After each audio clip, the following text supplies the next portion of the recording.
This is Max and Mia podcast.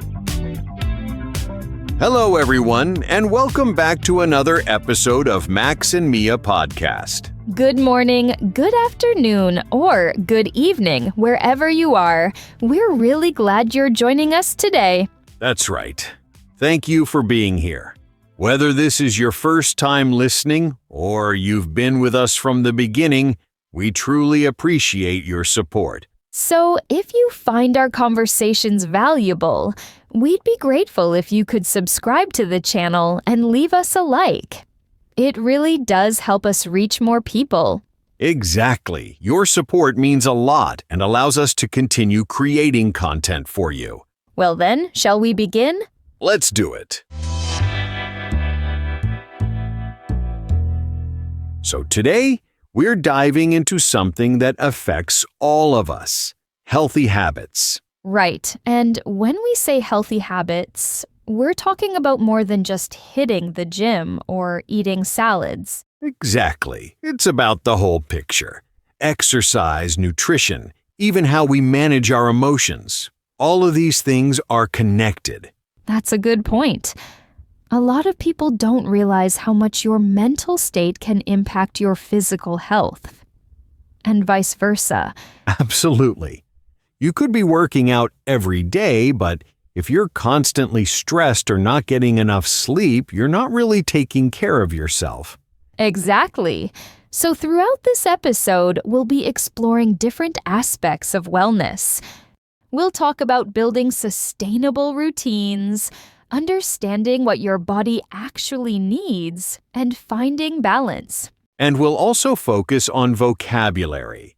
There are some really useful words and expressions related to health that can make your English sound much more natural. Yes.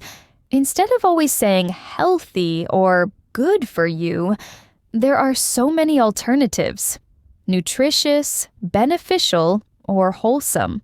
Right.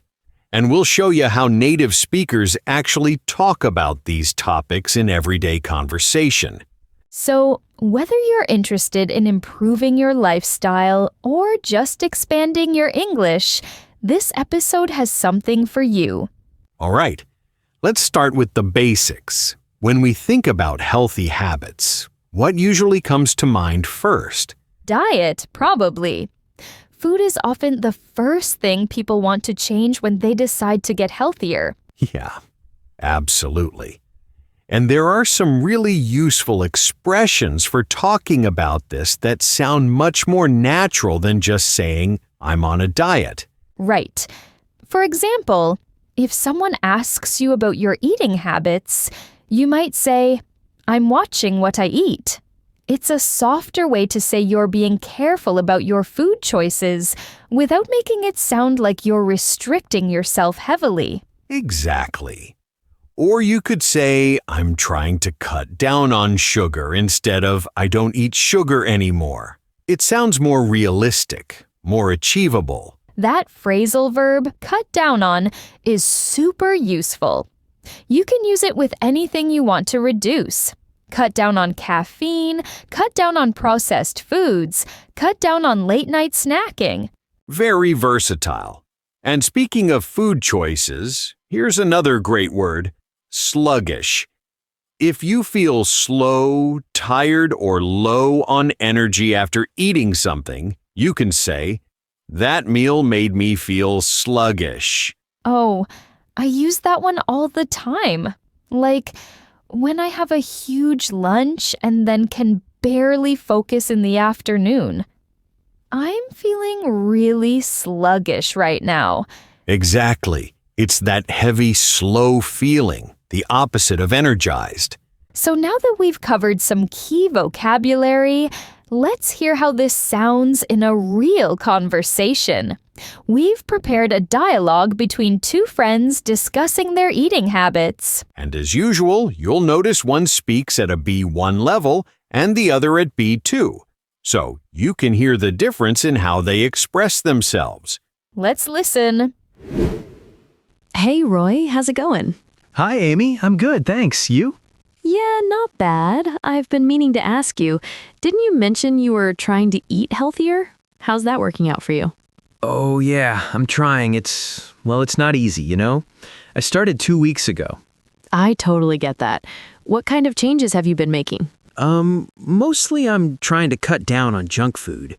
Like before, I was eating chips and chocolate almost every day after work. Right, yeah. That's a solid first step, though. I mean, cutting down on processed snacks can make a huge difference in how you feel overall. Yeah, I think so. Now I try to eat fruit or, nuts instead of chips. Nice. That's actually a really smart swap. Are you noticing any changes yet? Like in your energy levels or anything? Maybe a little bit. Before I was feeling very tired in the afternoon, very heavy. Oh, you mean sluggish? Yes, sluggish, that's the word. I was feeling sluggish after lunch every day. Yeah, I know exactly what you mean. That post-lunch crash is brutal. I used to have the same problem, especially when I'd eat a massive sandwich or pasta for lunch. Exactly. Now I eat smaller lunch and I feel more, with energy? Energized? Yes, energized, thank you. That's great, though. Honestly, portion control can be just as important as what you're actually eating. Are you watching what you eat for specific meals or just in general throughout the day? Mostly I'm watching dinner and lunch. I don't eat very much in the morning usually. Yeah, I'm the same way. I'm not really a breakfast person either. Some people swear by it, but I think it depends on the person, you know? Right. But I have a question for you. You always look healthy. What do you do? No, well, thanks. I wouldn't say I'm super strict or anything. I guess I just try to strike a balance. Like, I eat well most of the time, but I don't deprive myself either. What does that mean, deprive yourself? It means I don't completely restrict myself from foods I enjoy. If I want pizza or ice cream, I'll have it. I just don't go overboard. Ah, I understand. So you can eat everything, but not too much. Exactly. Moderation is key, as they say. I've also been trying to incorporate more vegetables into my meals. Like, I'll throw spinach or kale into basically anything. Smoothies, pasta, stir fries. Oh, that's interesting. I never think to put vegetables in smoothies. Yeah, it sounds weird, but you can't even taste them if you add enough fruit. Plus, you get all those nutrients without really trying. I should try that. My problem is I don't like cooking very much, so I end up eating simple things. I mean, I get it. Cooking can be time-consuming, but honestly, even just roasting some veggies with olive oil and seasoning takes like 20 minutes. It's pretty straightforward. Maybe I can start with that. Do you do exercise too, or just food? That's honestly the best mindset to have. When you focus on how you feel rather than how you look, it's way more sustainable in the long run. Yeah, I think so too. But sometimes it's hard to keep the motivation. Oh, absolutely. That's the trickiest part. I find it helps to set small goals instead of trying to overhaul everything at once. Like, just focus on drinking more water this week or adding one vegetable to dinner. That's a good idea. Small goals sound easier. For sure. And honestly, don't beat yourself up if you have a bad day or slip up. It happens to everyone. Yeah, you're right. Thanks for the advice, Amy. Anytime. We should swap recipes sometime. I'd like that. All right, so what did you notice about that conversation? Well, first off, Amy used some really natural expressions.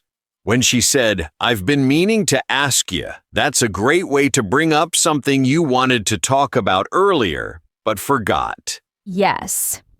Instead of just, "I wanted to ask you," which is fine, but "I've been meaning to" adds that sense of, I've had this in mind for a while. Exactly. And did you catch when Roy asked about not liking cooking and Amy said, "I get it"? That's such a common phrase for showing empathy or understanding. Right. Much more conversational than, "I understand." You could also say, "I hear you," or "I feel you." All very natural. Another thing I noticed was when Amy said, "Don't beat yourself up." That's a phrasal verb meaning don't be too hard on yourself. Don't criticize yourself too much. Good one. And she also mentioned in the long run. which means over time, in the future, when you look at the bigger picture. Yeah. So instead of saying, if you think about the future, you can just say, in the long run. Much smoother. Now, let's shift gears a bit. Our next topic is exercise and physical activity. So here's an interesting question. Is exercise the same as doing sport? Not exactly. Exercise is a broader term. It's any physical activity you do to stay fit or healthy. Going for a walk, lifting weights, doing yoga, that's all exercise. Right. But doing sport or playing a sport usually refers to a specific organized activity with rules. Football, tennis, basketball, these are sports. Exactly. So you might go to the gym to exercise, but you wouldn't say, I'm doing sport at the gym. Unless you're playing basketball there or something specific like that. And speaking of the gym, let's talk about work out as a phrasal verb. To work out means to exercise, especially at a gym. I work out 3 times a week, or I'm working out later today. At the gym. And as a noun, it's a workout. One word. That was an intense workout. Another useful expression is get back in shape. This means to return to being fit after a period of not exercising. Like, I haven't been to the gym in months. I really need to get back in shape. That's right. You could also say get into shape if you're starting from scratch. Now, let's talk about some common mistakes learners make when discussing exercise. Okay, big one. Saying I make exercise or I make sport. This is incorrect. Right. In English, we say I do exercise or I play sport. The verb is important here. Another mistake is saying I go to gym without the article. You need to say I go to the gym. Yes, always the gym, never just gym. And here's a tricky one. When talking about frequency, learners sometimes say, I go to the gym 2 times per week. It should be 2 times a week or twice a week, not 4 week. Exactly. I run 3 times a week. I swim once a week, always a week. Another one is confusing funny with fun. If something is enjoyable, it's fun, not funny. Playing tennis is fun. Right. Funny means it makes you laugh. So don't say, I think running is very funny, unless you actually find it hilarious. Good point. All right, so now that we've covered some key vocabulary and common errors, let's hear another conversation. This time, we'll hear 2 people discussing their exercise routines and fitness goals. Let's listen in. Hey, Hannah, long time no see. How have you been? Hi, Billy. Yeah, I'm good. Very busy with work, you know? I hear you. Same here, actually. Hey, aren't you playing volleyball or something these days? Yes, I play volleyball twice a week, on Tuesdays and Thursdays. Nice. How long have you been doing that? Maybe 6 months now. I started because my friend invited me to join her team. That's awesome. I've always thought team sports seem fun, but I'm more of a gym person myself. Oh, really? I tried gym before, but I didn't like it very much. It was boring for me. Yeah, I can see that. I mean, it's definitely not for everyone. Some people find lifting weights repetitive, but I actually enjoy it. It's like meditation for me, you know? Meditation? That's interesting. For me, I need to be with people and play something. I can't just do exercise alone. That makes total sense. The social aspect is huge. Do you feel like you're getting fitter since you started playing? Yes, definitely. Before, I was feeling tired all the time. Now I have more energy, and also I sleep better. Oh, that's great. Better sleep is honestly one of the biggest benefits of regular exercise. I've noticed the same thing. When I skip the gym for like a week, my sleep quality goes downhill pretty quickly. How many times do you go to the gym? These days, probably 4 or 5 times a week. I try to mix it up. Some days I focus on strength training, other days I do more cardio. Wow, that's a lot. I think I can't do that. I don't have so much time.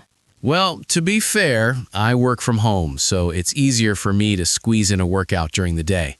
If I had to commute to an office, it'd be way harder to stay consistent. Yeah, that's true. And also, for you, is expensive to go to the gym? It's not too bad. I pay about 40 pounds a month. I know some gyms are way pricier, but mine is pretty basic. No fancy classes or anything like that. Oh, okay. Volleyball is free for me because we just play in the park. Oh, that's perfect. So you don't need to pay for anything. Just show up and play? Yes, exactly. We use the public courts. Sometimes in winter is difficult because it's very cold. I bet. At least with the gym that's climate controlled, so that's one advantage. But yeah, I do miss being outdoors sometimes. You can run outside, no? True. I actually used to run a lot, but I kind of fell out of the habit. I should probably get back into it, especially now that the weather's getting nicer. Yes, running is good. I don't like it very much, but it's healthy. Not everyone's cup of tea, I suppose. Have you ever thought about trying other sports, or are you pretty set on volleyball? I think volleyball is good for now. Maybe in the future I try something different. What about you? You want to play some sport? I've been toying with the idea of joining a football league or something. Nothing too serious, just casual games on the weekends. Oh, that sounds fun. You should do it. It's good to try new things. Yeah, you're right. I think I just need to take the plunge and sign up. The problem is, I'm a bit worried I'll be terrible since I haven't played in years. Don't worry about that. Everyone starts somewhere. In volleyball, we have people with different levels, and is okay. That's reassuring, actually. I guess I'm just overthinking it. Do you ever get sore after playing, like muscle soreness? Oh yes, in the beginning, I was so sore. I couldn't walk normal for 2 days after the first practice. Yeah, that initial soreness is brutal, but your body adapts pretty quickly, doesn't it? Yes, now I feel okay. Sometimes a little sore, but not too much. Same with the gym. If I try a new exercise or increase the weight too much, I'll definitely feel it the next day. But it's kind of a good feeling in a weird way.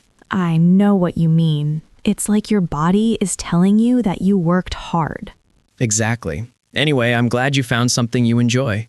That's really what it's all about, finding a routine that works for you. Don't worry, we can teach you. Sounds like a plan.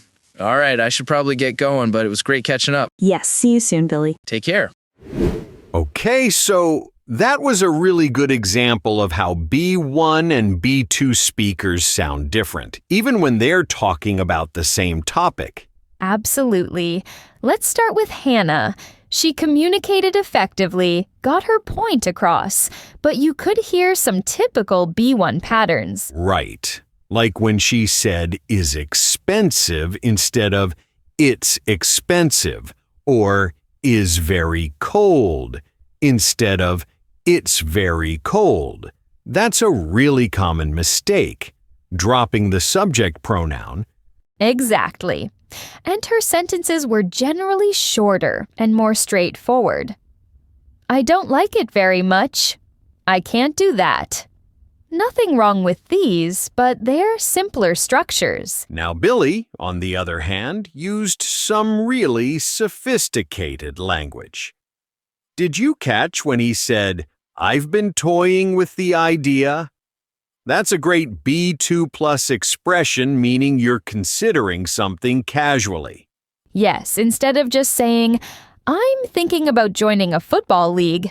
And he also said, take the plunge, which means to finally do something you've been hesitating about. Another good one was squeeze in a workout.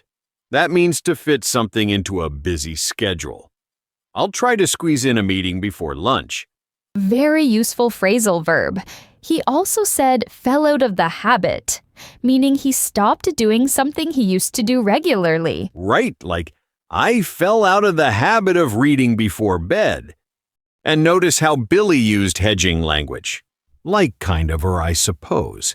This makes him sound more natural and less direct.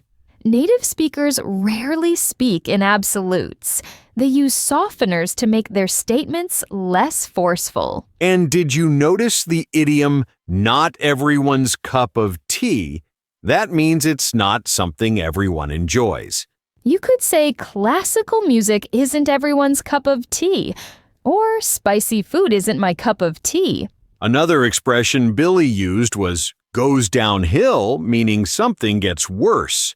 My sleep quality goes downhill means it deteriorates. Great observation. Now, there was also some nice vocabulary related to exercise.